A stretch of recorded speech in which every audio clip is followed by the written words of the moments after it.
antes de dar inicio a nuestra sesión, les recordamos que todas las preguntas las podrán hacer a través del chat y también les pedimos que nos hagan favor de poner su nombre completo en la pantalla.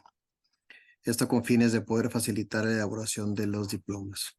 También es indispensable que al final de la sesión nos hagan favor de llenar esta encuesta de satisfacción que va a estar la liga va a estar en el chat o bien a través de este código QR. En nombre de la Escuela de Medicina y Ciencias de la Salud del Tecnológico de Monterrey, les doy la más cordial bienvenida a la sesión académica de pediatría. Hoy tenemos el gusto de tener a la doctora Valeria Angulo, una de nuestras exalumnas y al mismo tiempo ahora es como profesora en nuestros programas de pre y posgrado. Y nos va a hablar de un tema muy interesante porque nos hemos enfrentado todos con problemáticas de salud mental, sobre todo que se dispararon una vez que inició la pandemia. Ya existía, pero esto se fue exacerbando con esta situación. Y me voy a permitir dar una pequeña reseña de la doctora Valeria Angulo Franco.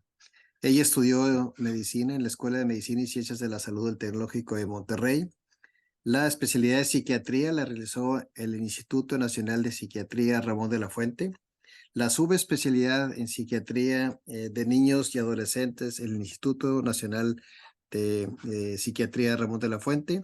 Y también realizó una maestría en terapia sistémica familiar en el Instituto Crisol en Ciudad de México. Actualmente es profesora de psiquiatría tanto en pre y en posgrado en nuestra escuela. Y también coordina el curso de psiquiatría de pregrado en nuestra institución.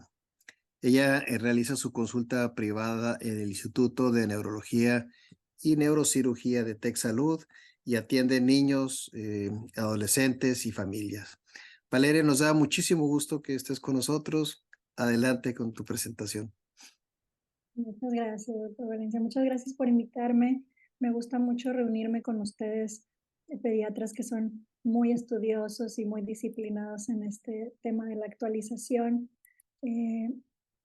Creo que en el pasado me habían pedido que hiciera algunas presentaciones acerca de tamizajes y referencias. Sin embargo, después de la pandemia, como mencionaba el doctor, pues se ha disparado mucho la demanda en cuanto a atención en salud mental. Los pacientes están llegando con nosotros, ustedes los están refiriendo cada vez más y el mundo ha cambiado en las últimas décadas y sobre todo después de la pandemia con respecto a estigma, a la predisposición que tienen las familias y los individuos para acercarse a buscar atención de salud mental. Entonces, pues quisiera más bien, más que darles una ponencia con mucha información, tener una conversación con ustedes acerca de qué detectan en el consultorio en cuanto a necesidades de salud mental, cómo son los abordajes que están practicando y ver si hay algo que pudiéramos construir juntos y que yo pudiera aportarles algunos tips, algunas recomendaciones muy puntuales que les puedan ser ustedes realmente de utilidad. Entonces, aquí tenemos una definición de la salud mental, que es la de la OMS, y dice que es un estado de bienestar en el cual cada individuo desarrolla su potencial, puede afrontar las tensiones de la vida, puede trabajar productiva y fructíferamente y aporta algo a su comunidad. Entonces, esto es lo que estamos buscando todos. Y si se fijan un poco, la definición de la OMS es pragmática en cuanto a qué hace la salud mental por la generalidad, por la sociedad, por el todo, y es, a pesar, salvo por la palabra estado de bienestar, ¿no? Habla poco acerca del significado individual que tiene la salud mental. Entonces, para cada individuo. Aquí nos comparten otra definición de salud mental. Hay patrones socialmente aceptados o deseables, pero no es posible construir a partir de ahí una idea de normalidad que se imponga. excluyendo o considerando enfermos a quienes se salgan del patrón. Entonces, la normalización o la relativización de lo que es salud, ¿no? Eh, Vamos a tener diferentes conceptos en diferentes lugares del mundo, en diferentes localidades o incluso heterogeneidad entre individuos acerca de qué es lo que consideramos bienestar, ¿no? Entonces, una definición más es un estado de equilibrio dinámico. Aquí nos habla de algo que se modifica constantemente, ¿no? Y que nos permite usar las habilidades que están dentro de nosotros para acercarnos a ese bienestar, que aquí lo expresa como valores personales, valores universales, ¿no? Aquí haciendo una especie de dualidad, trayéndole peso a lo que es la apreciación personal y a lo que se observa en nuestro entorno, ¿no? ¿Qué habilidades nos llevan a eso? Pues necesitamos, para tener bienestar y para funcionar bien, necesitamos habilidades sociales, necesitamos cognitivamente estar em, con agudeza, con nuestras funciones mentales superiores, funciones ejecutivas, respetadas en la medida de lo posible en cuanto a lo que se nos otorgó genéticamente, a través del desarrollo, con los recursos que tuvimos. Entonces vamos a tener ese toolkit, esas herramientas para construir habilidades, para reconocer, expresar, modular emociones, toda esta cuestión psicoemocional que también hay que ir cultivando con el tiempo y que nos va a permitir ser flexibles en nuestro entorno, en nuestro pensamiento y tener capacidad de adaptarnos y esto que conocemos como resiliencia para afrontar los eventos adversos que la vida nos decida mandar en nuestra dirección, ¿verdad? Porque todos, y más adelante vamos a mencionar pues algunas veces que todos tenemos problemas, ¿verdad? Todos tenemos problemas, todos tenemos fortalezas y entonces la vida es una serie, bueno, me permito decir que es lo que interpreto yo como que es la vida, es esta serie de retos, ¿no? En los que uno aprende, crece, experimenta diferentes cosas y avanza, ¿no? Se mantiene en movimiento, como decíamos, de una manera dinámica, ¿no? Entonces vamos a hablar un poco de, creo estas diapositivas me las prepararon y principalmente hablan sobre epidemiología. Yo quisiera, aquí tengo unas anotaciones que hice de que quiero explicarles acerca de abordajes en el consultorio porque es lo que más me interesa que discutamos. Les digo, esta cuestión epidemiológica es para orientarnos en cuanto a la importancia que tiene. Muchos de ustedes ya la han estado viviendo y experimentando más desde el terreno de lo práctico que desde lo teórico, ¿no? El observar que 1 de cada 5 niños tienen necesidades de salud mental, tienen incluso un diagnóstico y en México esto es en el aproximadamente 40% de los niños. Entonces, si estamos pensando que la prevalencia de la depresión es arriba del 10%, 11, 12, crece cada vez el índice de diagnóstico, la prevalencia del déficit de atención, igual en 1 de cada 5 niños. Entonces tenemos varios diagnósticos que son altamente prevalentes y que nos ayudan a mantener estas cifras de pues presencia de condiciones de salud mental en un número muy grande de los pacientes que ustedes atienden y de los niños de nuestra población. Entonces, aquí también nos mencionan que los niños tienen 6 veces más riesgo de sufrir, los niños con condiciones de salud mental, 6 veces más riesgo de sufrir un evento adverso en la vida adulta. Entonces, sí, la infancia condiciona que en el futuro se presenten situaciones, entonces lo que bien empieza, bien acaba, dicen por ahí, ¿no? Y lo que mal empieza, mal acaba, es como una tendencia, si se sufren situaciones de salud mental se condiciona más adversidad y la adversidad condiciona situaciones de salud mental. Entonces esto es como un ciclo, un círculo no virtuoso sobre las dificultades y las consecuencias que esto puede tener en nuestra salud y en la salud de los jóvenes. En Estados Unidos, 75% de los niños no tiene tratamiento y en México el 86%. Bueno, esto es algo de lo que estamos entusiastas en modificar, ¿no? El acceso a la atención en salud mental, ya sea con especialistas, ya sea en el consultorio de medicina general, pediátrico, en los abordajes psicoterapéuticos. Yo creo que estos porcentajes, estoy con la esperanza de que todo esto se está modificando y ya estamos caminando en dirección de un cambio muy significativo, muy bueno. Entonces, hospitalizaciones pediátricas también un buen porcentaje por cuestiones de salud mental. Aquí sobre la adversidad psicosocial, un estudio de Corina Benjet, que es una investigadora mexicana en el Instituto Nacional de Psiquiatría en Ciudad de México, habla sobre la relevancia de estas adversidades que mencionábamos, ¿no? Entonces, entre la presencia de una adversidad, este es un dato bien conocido, ¿no?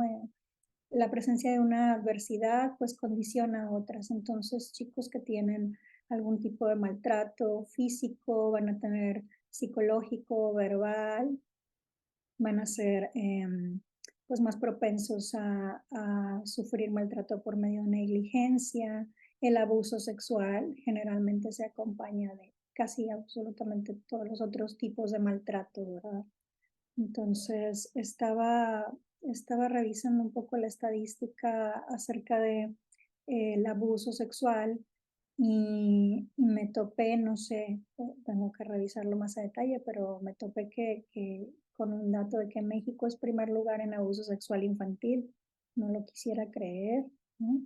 Pero bueno, el dato de la OCDE estaba ahí ahorita que lo revisé.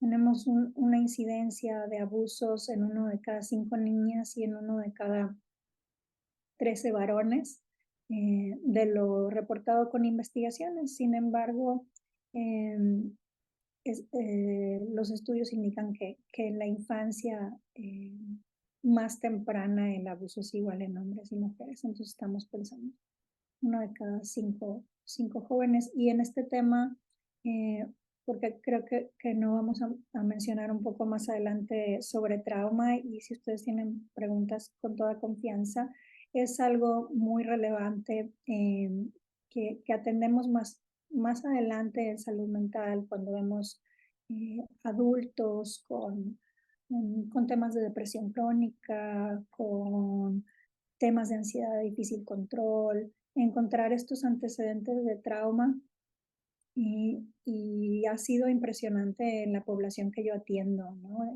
La mayoría de mis pacientes, después de que llevamos un tiempo trabajando, quizá meses o años, siempre resulta estos recuerdos y surge este antecedente de abusos graves que tienen que ver mucho con el pronóstico de su condición de salud mental. Entonces, si estamos pensando en lo prevalente que es, en lo frecuente que es, pues muchos de los pacientes que ustedes están atendiendo, aunque nos cueste trabajo creerlo, han estado teniendo o han tenido una experiencia de maltrato grave. Entonces, tenerlo presente, eso es algo que definitivamente si lo identificamos, lo vamos a referir, no lo vamos a atender directamente quizá, y creo que es algo que puede intimidarnos a todos, incluso a los psiquiatras nos intimida, y a veces el antecedente se queda como eso, ¿no? Como una mención en la historia clínica y no algo que se explora por lo delicado del tema y que no siempre estamos dispuestos o nos sentimos confiados de abordarlo. Entonces, bueno, vamos a hablar de cuáles son los síndromes más frecuentes asociados a síntomas que vamos a encontrar en el consultorio. Por ejemplo, aquí en el psiquiátrico Juan N. Navarro, mencionan que estas son las causas de consulta principales, ¿no? Trastornos del neurodesarrollo, déficit de atención con hiperactividad, depresivos, ansiedad, trauma, que ya estábamos mencionando un poco al respecto, trastornos de la conducta, sobre todo negativista desafiante. En el consultorio, ¿qué más vemos? ¿No? Mucho tema autolesiones, trastornos de la conducta alimentaria, principalmente, y ahorita vamos a mencionar un poquito de cada uno de ellos, ¿no? La mayoría de los chicos con trastornos internalizados, que nosotros en salud mental le llamamos a trastornos internalizados, aquellos que pues percibe el individuo, ¿no? No van a ser necesariamente las terceras personas los primeros en darse cuenta que algo está pasando, la familia, la escuela, sino ya después de que ha transcurrido cierto tiempo, el tema de la depresión, la ansiedad, las autolesiones, las ideas de riesgo suicida, se consideran trastornos internalizados. Y cuando nosotros observamos en el consultorio pediátrico, me refiero, algunos de estos datos, entonces es seguro que estos chicos no han accedido a eh, los recursos de contención efectiva que necesitan para empezar el tratamiento, si es que todavía no tienen tratamiento, ¿no? Entonces, son ustedes, los pediatras, quienes inician la conversación con la familia acerca de no normalizar la tristeza o el aislamiento social, no normalizar comentarios acerca de riesgos y los niños, que bueno, algunos jóvenes con esto de sensibilización hacen chistes, bromas acerca de me quiero matar y cosas por el estilo. Sin embargo, pues hay que pecar aquí de ser ultra sensibles y poco específicos. Una vez que ya tenemos ese tamizaje, ya podemos ser más específicos en ver si existe una necesidad real o si es algo adaptativo, transitorio o una, les digo, como de sensibilización a estos temas, pero más importante como pecar de una sensibilidad incrementada, ¿no? Hay que tomar con los chicos con depresión, con ansiedad, si vemos algún dato en la consulta, hay que tomar la oportunidad de hablar a solas con ellos para... muchas veces hay una avidez de los jóvenes y de los niños por hablar de lo que está pasando con ellos. Yo he estado observando en la consulta algo que le llamo el doomsday, ¿no? En estos casos donde hay depresión, ansiedad, riesgo suicida, en estos jóvenes con riesgos, generalmente hay un día en el que ellos se arman de valor y le dicen a los papás, llévame con alguien, necesito platicar con una psicóloga, con un psiquiatra, necesito atender esto que está pasando conmigo a nivel emocional y bueno, afortunadamente se ha movido la predisposición de las familias a buscar esta atención, pero en el pasado era un día decisivo en el que la reacción de la familia, eh, hasta donde yo lo he estudiado, tenía un impacto en el pronóstico, ¿no? Decir, no, tú no tienes nada, no te inventes cosas, y negar la atención en ese momento tan vulnerable cuando algo ya se había estado cocinando por un tiempo y ese momento en el que los chicos piden la ayuda, ya venía de un malestar que tenía bastante detrás, ¿no? Bastante tiempo ocurriendo. Entonces, ese lo he identificado como un momento importante cuando ustedes detectan algo o escuchan comentarios del paciente o de su familia en torno a estos trastornos internalizados. Recomiendo mucho quedarse solas con el menor para que pueda tener un espacio más libre de hablarles un poco de lo que está pasando con él, ¿no? Entonces la depresión pues es altamente prevalente, 64% de los adolescentes en el 2020, más de la mitad. eh, Y ahora ya es muy común, ¿no? En el tema de los adolescentes ver en las prepas. Una de las cosas que yo atiendo una vez después es un fenómeno muy interesante, después de tratar un episodio depresivo y que los chicos mejoran, es que hay tantos compañeros, amigos, y que a veces se vinculan a través de esta tristeza que tienen como resistencia hacia mejorar para no dejar a sus compañeros, a sus amigos atrás, ¿no? A veces se hace como el vínculo acerca de esta personalidad depresiva o de esta queja de sus adversidades que tienen los jóvenes. Entonces, sacarlos de ahí es algo que requiere, pues, atención ya en la consulta especializada de psicología o de psiquiatría.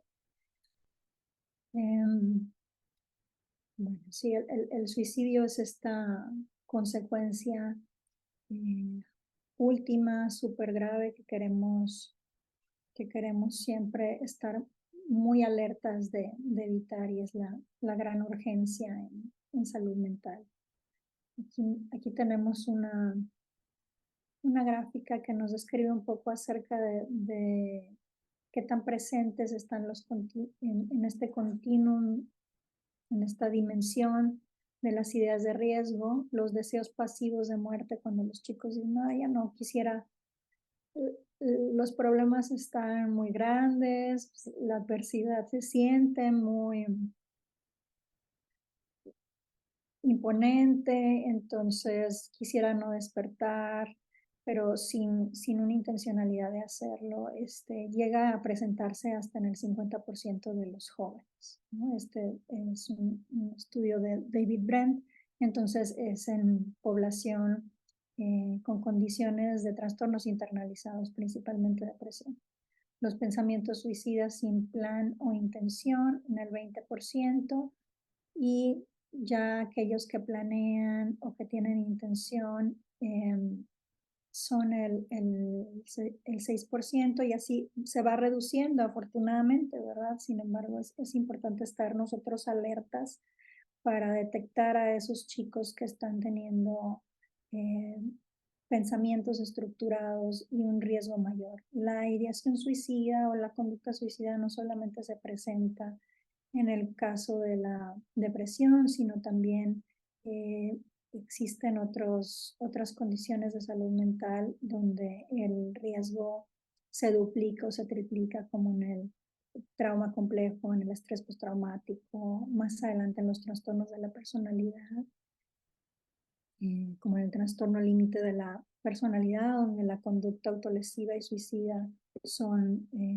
pues incluso características de la condición del diagnóstico.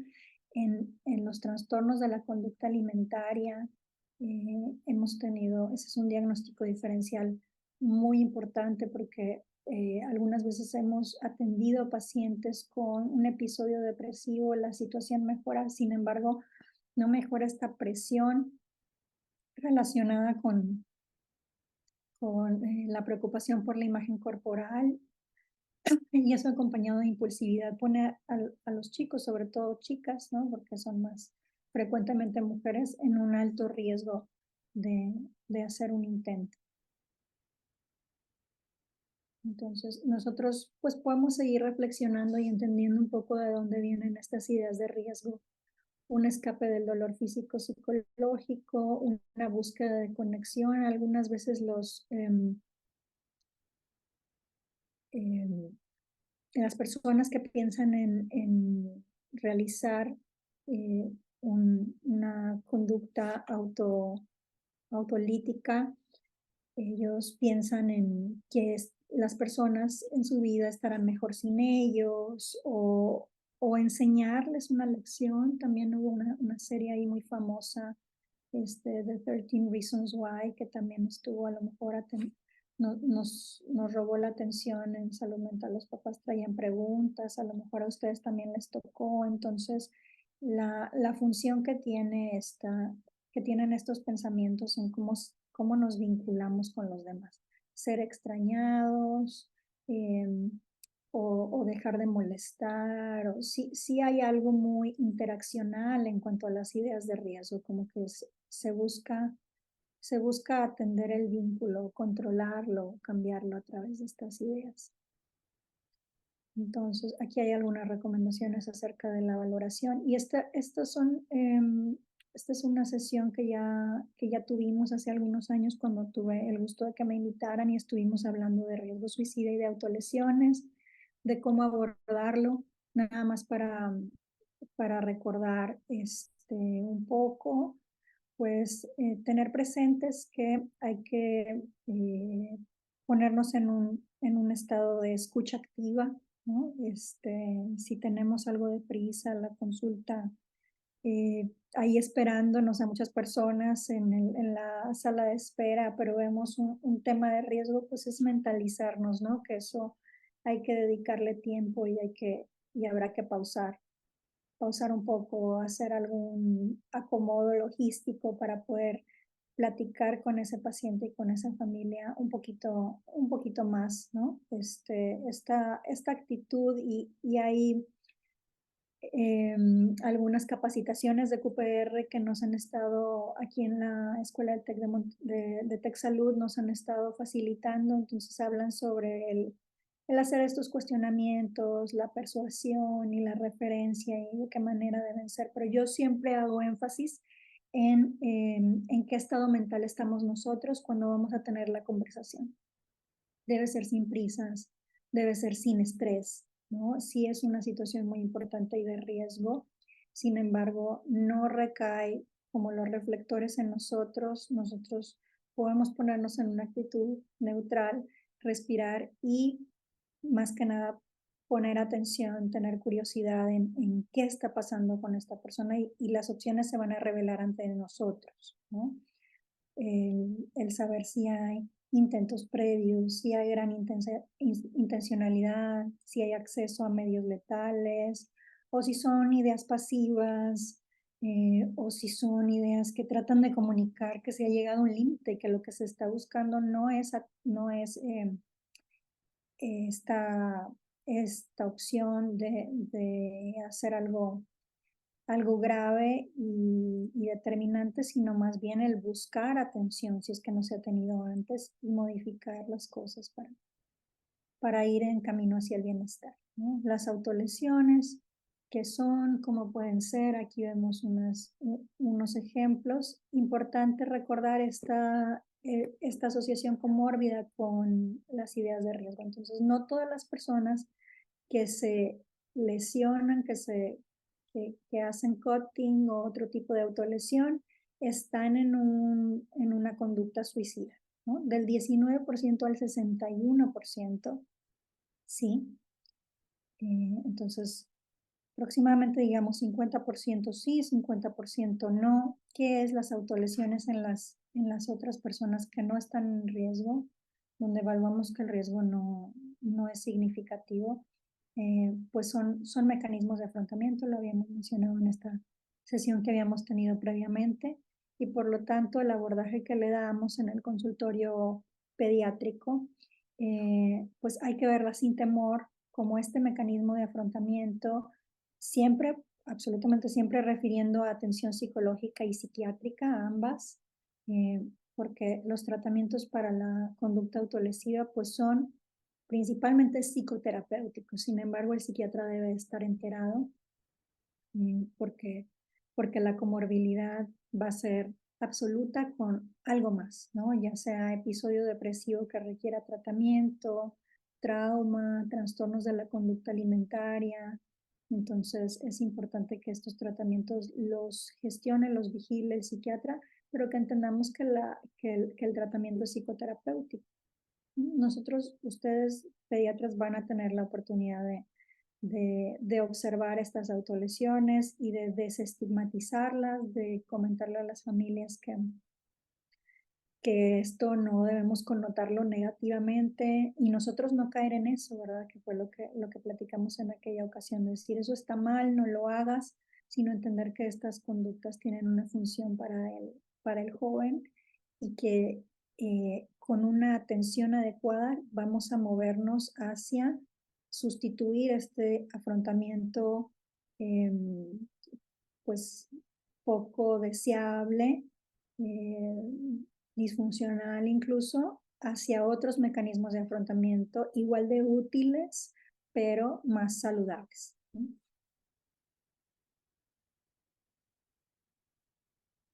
Entonces, un poco más acerca de las autolesiones, por entender por qué pasan, ¿no? Y si gustan, em, ahorita hacemos si gustan ahorita hacer alguna pregunta, porque veo que alguien tiene levantada la mano. Em, ¿Por qué ocurren? Hay diferentes razones, ¿verdad? Ese es un buen por dónde empezar cuando vemos un chico que trae lesiones o la familia nos dice, el empezar por este cuestionario y decir, ¿por qué lo haces? ¿No? ¿Por qué lo haces? Porque todos tienen una razón distinta, existen múltiples razones, algunas son para vamos a escuchar cosas como es que no siento nada, lo hago cuando quiero sentir o lo hago para callar el dolor emocional con un dolor físico, lo hago, a lo mejor aquí no intencional, lo hago para castigarme porque soy de lo peor, ¿no? A veces incluso es un deseo proyectado de lastimar, y esa es una causa frecuente, de lastimar a otras personas en su vida que les frustran, ¿no? Cuando no es capaz cuando no es posible comunicarse en la familia, las autolesiones son una manera de comunicar que algo grave está pasando a nivel psicoemocional. Entonces, ustedes pueden tener esta conversación si notan si notan alguna autolesión, si ven a su paciente adolescente que antes usaba ropa muy normal, que hace calor y que ahora trae manga larga, ¿no? Digo, está un poco también de moda la ropa así como extra grande y todo, pero también, pues no estará de más indagar acerca de los cambios de estilo y por qué son, porque pueden estar ocultando una conducta autolesiva o un trastorno de la conducta alimentaria. Entonces, ustedes pueden preguntar al respecto y tener esta conversación que les comento, que luego se va a convertir en una referencia, ¿no? Otro abordaje que pueden hacer es preparar a los pacientes y a las familias a saber qué esperar de los tratamientos farmacológicos, ¿no? En este tema de la referencia que sí debemos tocar un poco, ¿no? Pueden darles un preview, un adelanto de que los tratamientos son transitorios, si son indicados de manera oportuna y con el acompañamiento adecuado, psicoterapéutico, pues van a ser bastante resolutivos también, ¿no? Entonces, llegar a tiempo significa salir, ¿no? Curado. Entonces, cuando estas observaciones vienen de ustedes, reducen muchísimo el estigma familiar y tienen muchísimo poder. Entonces, que ustedes expliquen un poco acerca de que los tratamientos farmacológicos son transitorios, no lo va a tomar toda la vida, no se va a hacer dependiente, ¿no? Porque estamos hablando de pacientes pediátricos y adolescentes en los cuales no vamos a estar utilizando medicamentos que generen dependencias, por ejemplo, benzodiazepinas en casi ninguno de los casos, ¿verdad? Será más la excepción a la regla, pero podemos generalizar acerca de tratamientos, salvo por los pacientes psicóticos, ¿no? Que habrá que ahí sí ser cautos en qué promesas le hacemos a los pacientes, pero el resto de trastornos internalizados, ansiosos, conducta, y algunas condiciones de neurodesarrollo podemos decirles que los tratamientos son autolimitados, que no deben por qué tenerle miedo y que es más importante tratar para prevenir las consecuencias a largo plazo. Entonces, hay que recordar que les mencionaba sobre la atención psicológica y este es otro dato importante que tener en mente. El tratamiento únicamente farmacológico va a suponer recaídas más del 60%. Entonces, lo que hacen las psicoterapias, las psicólogas, los psicólogos en el tratamiento de salud mental al que ustedes van a referir, es casi siempre la parte más importante del tratamiento. Entonces, aquí hay un ciclo acerca de cómo se da la conducta autolesiva. Para platicar un poquito acerca de la ansiedad, hay que reconocerla como una preocupación excesiva. No es normal que a los niños les preocupe, por ejemplo, la puntualidad o verlos en pánico acerca de situaciones sociales. Em, el tratamiento de la ansiedad, que es la condición de salud mental más frecuente en tanto población pediátrica como en adultos, y a veces han mencionado, por ejemplo, las fobias específicas como el trastorno de salud mental, em, que más se presenta, ¿no? Sin embargo, yo siempre hago el comentario que a mí me parece que es porque es un trastorno que tiene poco estigma y que es más fácil para las personas reportarlo. Sin embargo, la ansiedad generalizada, definitivamente, eh, con el ritmo que lleva el mundo tan acelerado, tan ansiogénico, pues está presente en un gran porcentaje de nosotros, ¿no?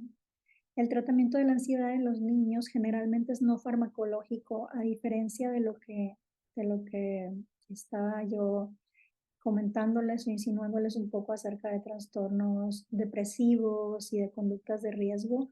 Lo primero que se hace en la consulta psiquiátrica y que pueden irlo adelantando ustedes es una exploración de qué es lo que resulta ansiogénico, ¿no? Los papás están haciendo comentarios o los papás somos muy neuróticos, ¿no? Y estamos buscando la perfección o exigencia, o nos atenemos a este ritmo de vida que les decía cada vez más acelerado. Entonces, hacer esa exploración un poco con las familias, dedicarle unos 5 minutos a ver cómo se están comunicando, a veces nos ayuda a darles a los papás esa recomendación de que vigilen lo que dicen frente a los niños, ¿no? Cómo les sugieren a veces ansiedad. Oye, ¿verdad que no quieres ir? Oye, te dejo prendida la luz, no te vaya a dar miedo. A veces estamos como mucho anticipando y condicionando estos síntomas ansiosos. Entonces, que una de las primeras tareas que se llevan a casa los papás es escucharse, verse, cómo se están presentando con los chicos para ir viendo qué se puede modificar, qué se puede editar y sembrar la calma en casa. Y en la gran mayoría de los casos mejora muchísimo con solo estos cambios que hacemos de forma colaborativa y a nivel familiar, sin la necesidad de incluir tratamientos farmacológicos o psicoterapéuticos individuales con los niños que sean prolongados.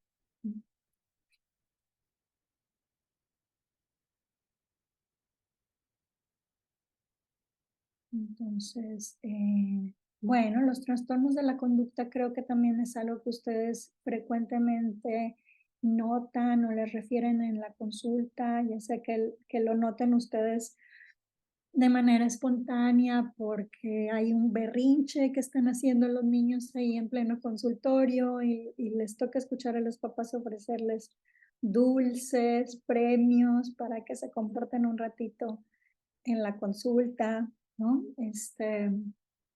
O ya sea que se lo refieran las familias porque han estado teniendo dificultades en casa. Entonces el trastorno negativista desafiante es el más frecuente de los trastornos de conducta. También estos tratamientos son totalmente psicoterapéuticos, de realizar cambios en la disciplina en casa. Eh,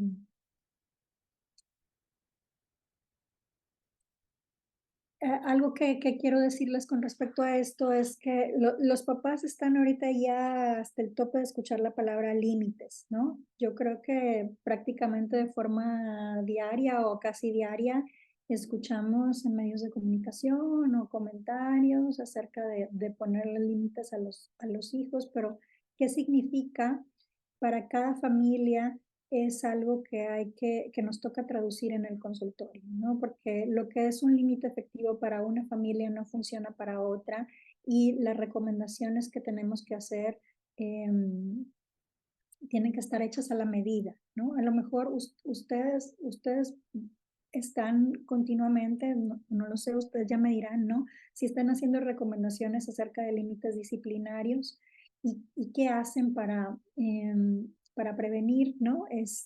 Dar una recomendación muy genérica que luego regresan los papás y dicen eso, backfire, ¿no? Eso en lugar de ayudarme, nos generó más problemas.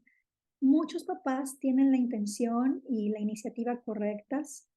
Una de las recomendaciones, porque les digo, como que de repente hacer recomendaciones absolutas no es útil, pero una que sí puede ser útil es si identificamos una estrategia correcta, recomendar consistencia, ¿no? Los hijos van a poner em, resistencia para mantener su modus operandi, ¿no? Que les está dando poder, acceso a privilegios, etcétera. Entonces, ser consistentes cuando identificamos una iniciativa, una medida correcta, este, puede ser muy útil y es un comentario que ustedes pueden hacer, ¿no? También mucho poder de parte de ustedes el normalizar la intervención, escucho comentarios seguidos de resistencias en la familia, como es que em, a mí nadie me va a decir cómo educar a mis hijos, ¿no? Entonces, el contrapeso que puede tener un comentario de parte del pediatra de nadie nos enseña a ser papás, ¿no? Ayuda a generar esta empatía y a normalizar el poder recibir apoyos, porque la crianza cambia cada vez con el paso de las décadas y necesitamos reflexionar sobre la crianza y adaptarnos a estos cambios, ¿no? A estos cambios sociales grandes. Eh, entonces, son ustedes una pieza muy importante que ayuda a sensibilizar en temas de conducta. A veces les tocará explicar estrategias específicas conductuales, como qué es extinción, qué es anticiparse, y esto que les explicaba sobre la consistencia, la atención positiva.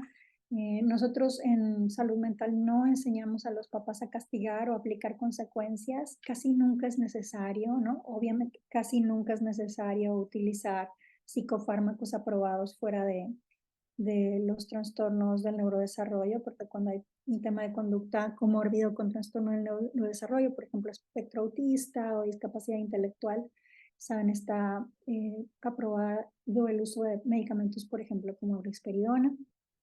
Sin embargo, la mayoría de los casos no es necesario llegar a un manejo farmacológico, no es necesario incluso llegar a hablar de cómo aplicar consecuencias efectivas, solamente con la atención positiva y otras estrategias preventivas, ¿no?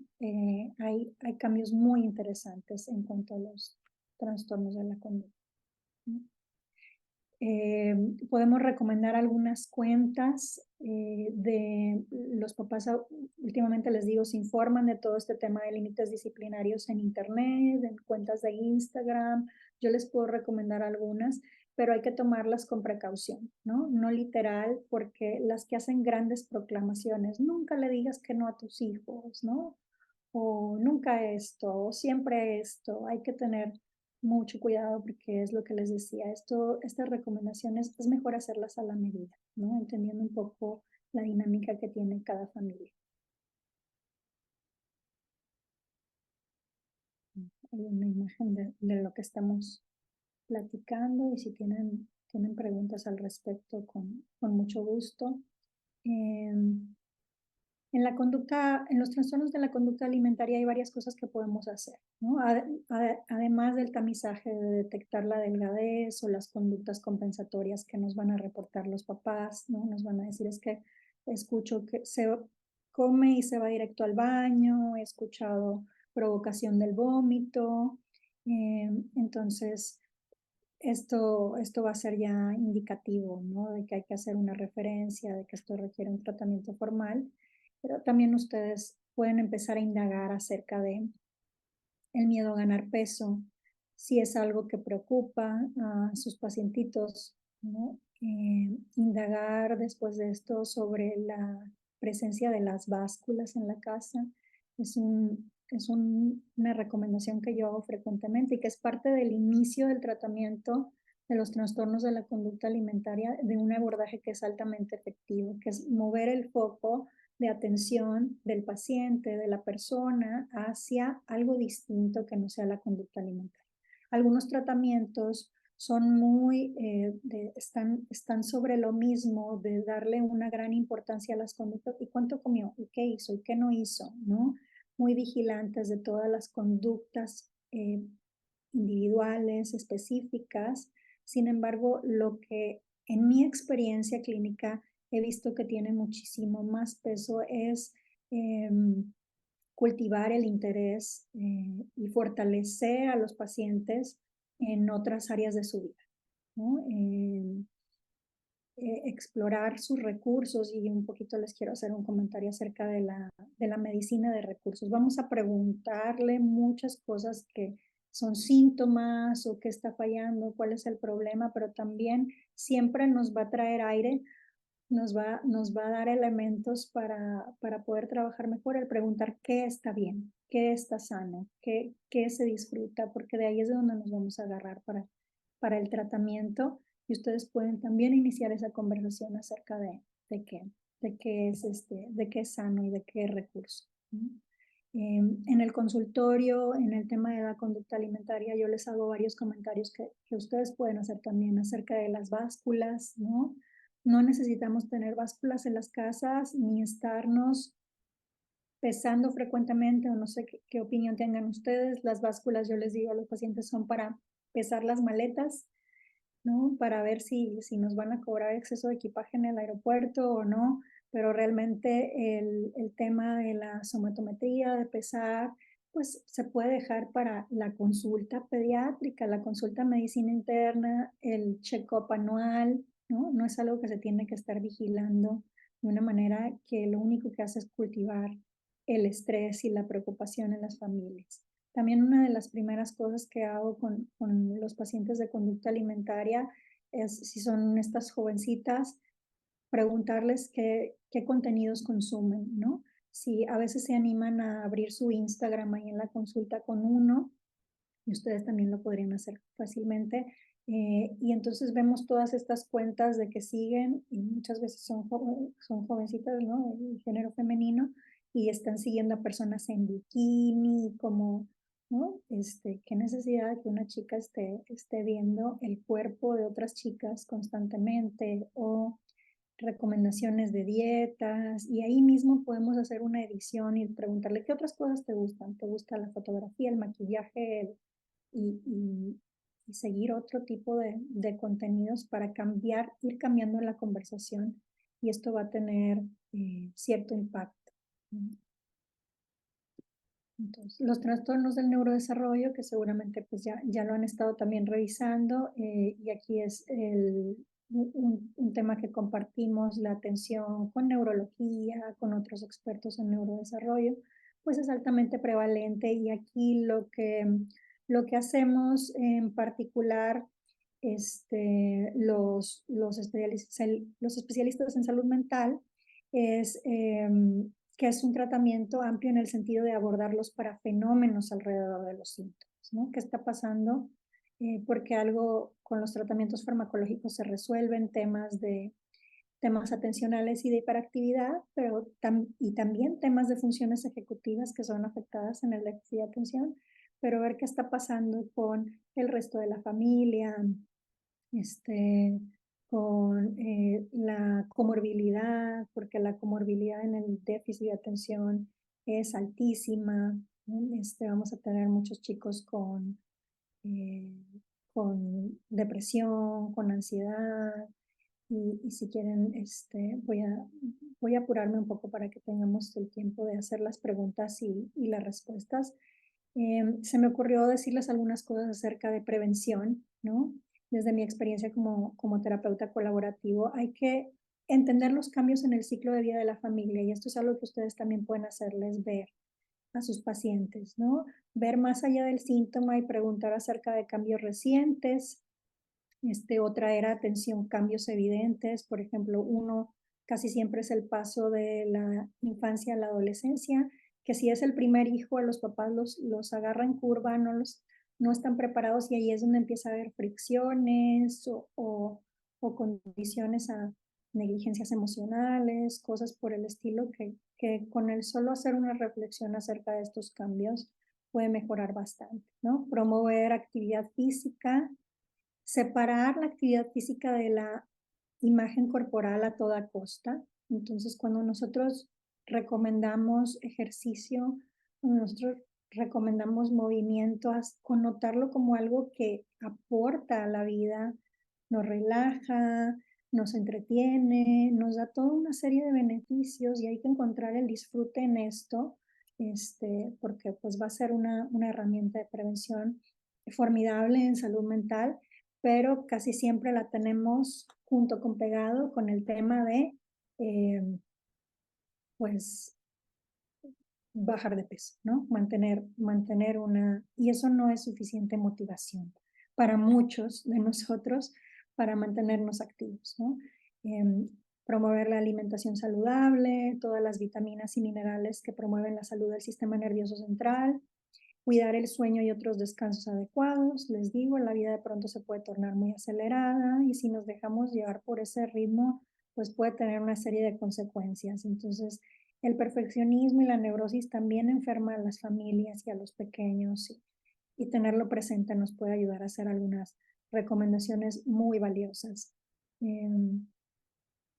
Seguramente ya hablan diario o casi diario con sus pacientes sobre el uso de pantallas. Vamos a orientarlos hacia protegerse de ciertos contenidos. Por ejemplo, alguna recomendación muy general, como si te hace sentir mal, ¿no? Alejar. Si te hace sentir envidia, si te hace sentir que tu vida no es suficiente, si uno se siente deficiente, entonces hay que alejarnos de ese tipo de contenidos. Fortalecer la autoestima de los niños en casa. A veces las familias llegan con una idea equivocada y maltratan para preparar, ¿no? Es que yo le digo porque no debe ser tan sensible, porque allá afuera es mucho peor, ¿no? Entonces, eso es un comentario común y nosotros podemos iniciar la conversación de cambio acerca de que hay que tratar bien para fortalecer y no maltratar para preparar. Estos comentarios viniendo de ustedes tienen una fuerza increíble, ¿no? Este es el caso de la prevención. También aquí les agregamos unos recursos de la American Academy of Psychiatry y tengo que parar para que alcancemos a hacer las preguntas, ¿verdad? Está muy bueno si logran hacer una captura de pantalla para ver todos estos recursos que tiene su asociación acerca de salud mental. Voy a detenerme aquí porque me interesa muchísimo poder responder alguna pregunta que ustedes. Muchísimas gracias, Valeria, por esta presentación y este panorama que nos has brindado. Y tenemos varias preguntas de nuestra audiencia y voy a tratar de hacerlas rápido para que también puedas contestarlas de manera concreta.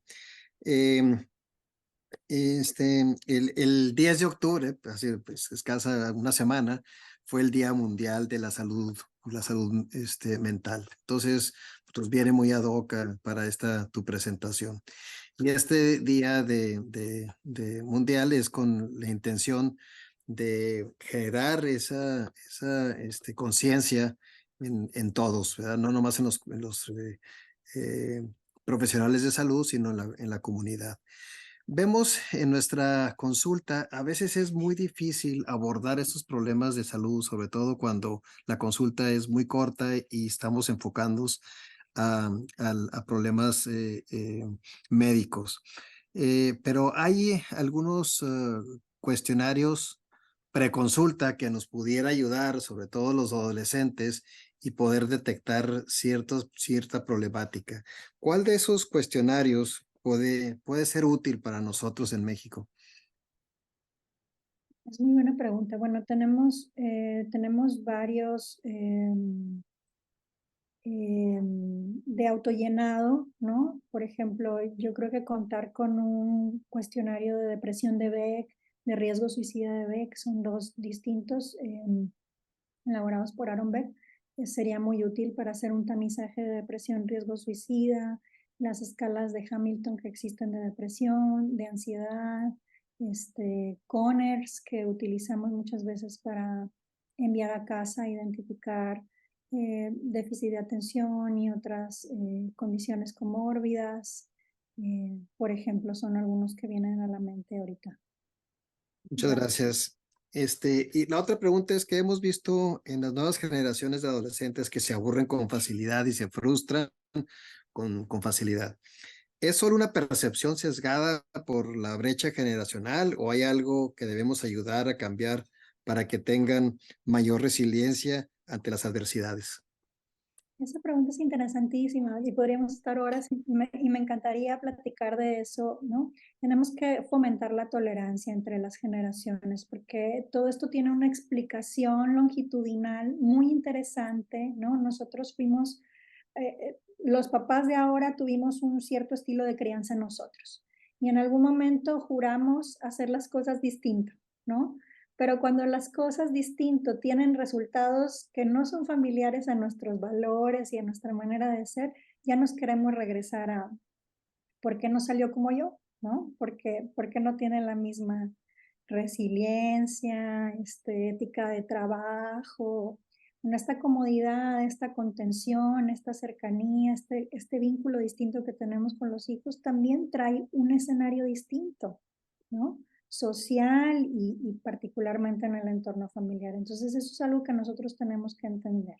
Si no, si nuestros hijos afortunadamente han recibido menos maltrato, menos golpes de la vida y ahorita están en búsqueda de nuevos cambios, de nuevos horizontes, de luchas por igualdad, por otro tipo diferente de causas. A veces los sentimos hipersensibles, pero bueno, es parte de, no lo van a hacer eh, adecuadamente dimensionado a la primera, ¿verdad? Pues son jóvenes, son niños, ¿no?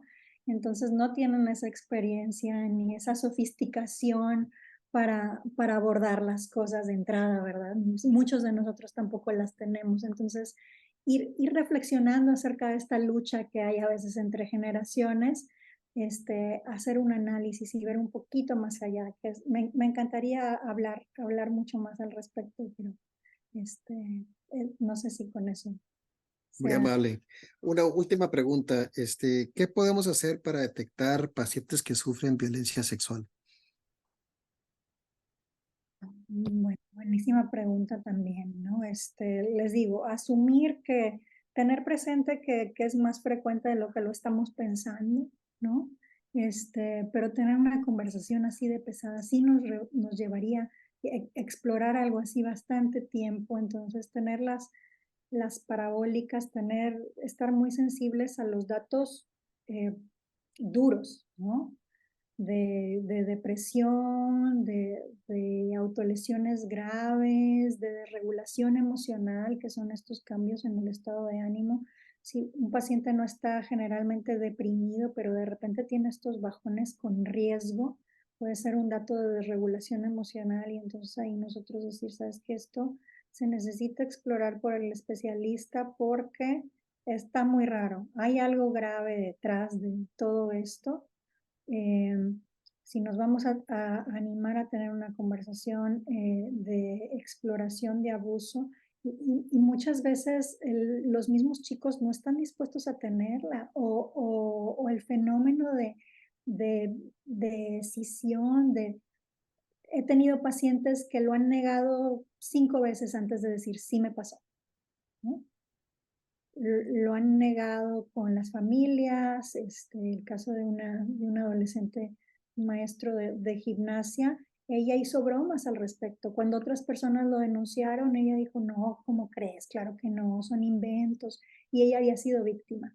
Entonces, hay fenómenos a nivel funciones mentales superiores de bloqueo, entonces a veces es muy complicado acceder a esa información.